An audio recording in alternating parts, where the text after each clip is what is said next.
La lassitude se fait sentir.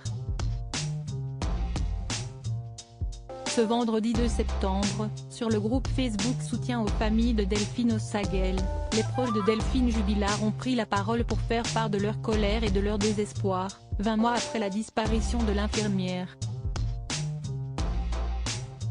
Nous sommes en colère, ont-ils écrit en majuscules.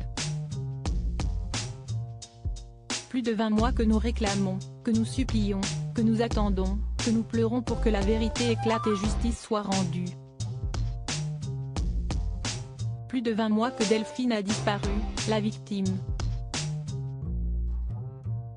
Écœurés, les amis de l'infirmière se sont directement adressés aux avocats de Cédric Jubilard, qui défendent depuis plus d'un an celui qu'elle pense toute responsable. N'essayez pas de nous faire pleurer sur le sort de votre client, Mr Jubilard. Vous vous y prenez très mal. Des milliers de Français et d'ailleurs soutiennent Delphine, la seule et unique victime. Celle qui, à ce jour, a disparu, est salie, jetée en pâture, celle à qui sa vie privée a été dévoilée, moyennant finance. Une honte, ont-elles poursuivi. La colère, si est nous qui la portons depuis plus de 20 mois. La disparition de Delphine n'est pas une pièce de théâtre, n'est pas une fiction, n'est pas un film. Si est réel.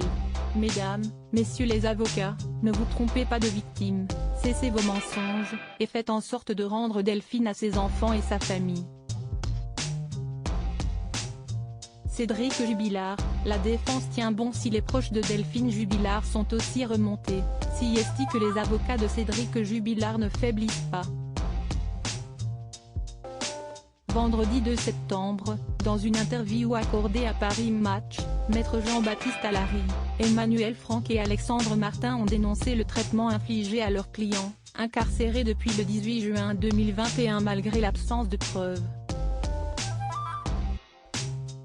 Si est juste insupportable, ça suffit, ont-ils lancé. Dès que nous faisons une demande de mise en liberté, comme par hasard les juges ordonnent une nouvelle expertise et la chambre d'accusation utilise ce prétexte pour motiver son refus. Et de poursuivre, dénonçant les conditions de détention du suspect.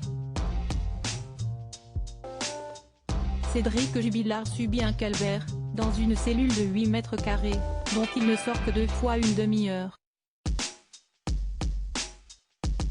Si est un traitement scandaleux, inhumain, pour ce type de détenu en préventive. Cette justice-là aussi nous fait peur. Toujours considéré comme le principal suspect dans l'affaire de la disparition de son épouse, Cédric Jubilard sera entendu une nouvelle fois le 23 septembre prochain par la Chambre de l'instruction.